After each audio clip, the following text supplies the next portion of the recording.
বৃষ্টির দিনে ঠান্ডা ঠান্ডা আবহাওয়ায় যদি হলুদের চাষ করা যায় আর সেই হলুদ দিয়ে যদি লাভবান হওয়া যায় বিজনেস করে তাহলে কেমন হয়? মন্দ নয়, তাই না? হ্যালো ভিউয়ার্স, আসসালামু আলাইকুম। আবারও স্বাগতম জানাচ্ছি আমার একটা নতুন ভিডিওতে। সবাই কেমন আছেন? আশা করি ভালো আছেন। তো যেই হলুদের কথাটা বললাম সেটা যদি হয় বিয়ের হলুদ তাহলে তো মানে অন্যরকম লাগে, তাই না? তো যাই হোক, এগুলো আসলে বিয়ের গায়ের হলুদের সময় আনা হয়েছিল। যেহেতু সব হলুদ লাগেনি, তো বাকিগুলো রয়ে গেল, তো ভাবলাম এগুলোকে নষ্ট করে কী লাভ। এগুলোকে যদি গাছ লাগিয়ে দেওয়া যায় তাহলে পরবর্তীতে অন্যরা ওইটা নিতে পারবে কিংবা আমরা ওইটা কাজে ব্যবহার করতে পারবো। আর অনেকগুলো হলুদই ছিল, তো দেখলাম আরও পলিতে আরও ছিল, তো এগুলো ভাবলাম বৃষ্টির দিন আজকে মাটিটা একটু নরম আছে, এগুলো লাগায় দেই। তো কার কার বাসায় এরকম হলুদ গাছ আছে তারা জানাবেন। আর এটা কিন্তু আমার নতুন ফোনের ভিডিও। আগের ফোনটা যেহেতু নষ্ট, তার জন্য ভিডিও ভালো আসতো না। যেহেতু এই ফোনটা মানে ভিডিও ভালো আসে, এর থেকে শান্তি আর কি হতে পারে। এই ফোনটা চালায়ও আরাম আছে, ওইটা তো সবসময় গরম হয়ে থাকতো, হিট হয়ে থাকতো, এই প্রবলেম ওই প্রবলেম। যাই হোক, সব কিছুর জন্য আলহামদুলিল্লাহ, আল্লাহর কাছে লাখো শুক্রিয়া যে একটা ফোন কিনতে পারলাম নিজের ইনকামের টাকায়। তো এদিকে আরও আমার আম্মু ঢেঁড়স গাছ লাগাইছিল দেখলাম। আর এই জায়গায় এইগুলো হলো ধনিয়া পাতা, এগুলো আমার ভাই লাগাইছিল, তো ছোট ছোট করে হয়েছে। আর এই ঢেঁড়সগুলো গাছ কবে বড় হয় কে জানে, এটির বড় হামলা দিয়ে যায় তো হলুদ গাছ লাগাইতে।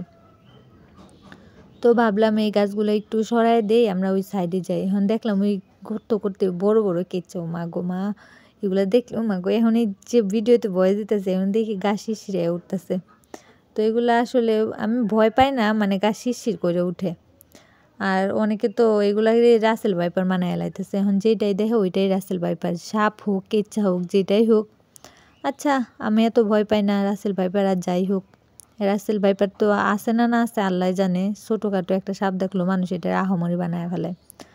তো এগুলোর আমি কেমনে দিম বুঝতেছিলাম না, তাও আমার বোন বলে দিল এভাবে এভাবে দাও, তো আমি ওভাবেই শুরু করলাম। শুধু গর্ত করে পুঁতে দিলাম, যেহেতু গ্রামে এত বেশি থাকা হয় না, জানিও না, ভবিষ্যতে থাকা হবে জানবো ভালোভাবে।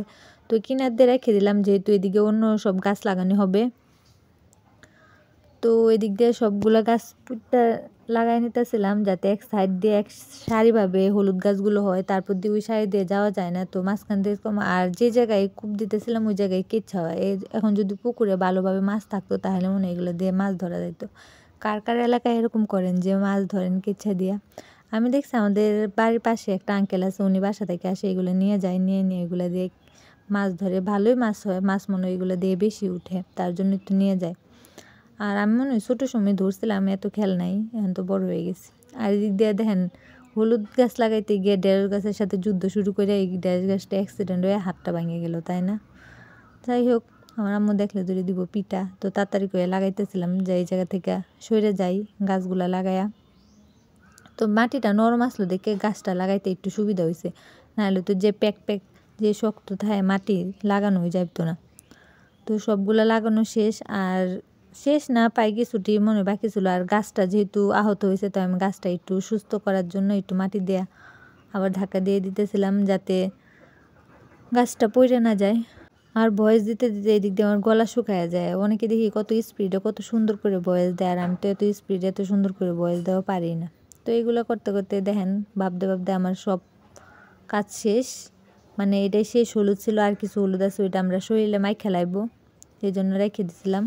তো এই তো হাতে কাদামাটি ভরা, আমি হাতটা ধুয়াইতে গেছিলাম, হাত ধুইতে কলে যাইতেছি, তখন দেখলাম পাশে পানি আছে, তো ওই পানিতে হাতটা ধুয়ে নিলাম। আর এই জায়গায় আমার হলুদ গাছটা একটু লাবড়িক দিতেছিলাম যাতে বড় হয়। আর এটা হলো আমাদের চালতা গাছ, কলপ দেওয়া গাছ, বাট চালতা নাই, চালতা হয় নাই, হইব মনে হয় কিছুদিন পরে। গাছটা সুন্দরই লাগতেছিল। আর এই হলুদটি নিয়ে আমি যাইতেছিলাম, দেখলাম পায়ে ময়লা আছে, দেখি পাটা ধুয়ে আসি। আর এদিক দিয়ে পানি জমছে, বৃষ্টির পানিগুলো ভালোই। আমি আমার বোন হাঁটতেছিলাম, পানিটা অনেক সুন্দর লাগতেছিল। আসলে ছোটো সময় এরকমভাবে অনেক বৃষ্টির ভিতরে হাঁটছে। আর আমি যেই দিনই গোসল করতে লই ওই দিনই বৃষ্টি পরে থামে যায়। কালকেও গোসল করতে নিয়েছি, বৃষ্টি আসে না, যেই গোসল করতে গেছি গা বের হয়েছি, এরপরে ঝুম বৃষ্টি বাড়িঘর পানিতে বইরে গেছে গা।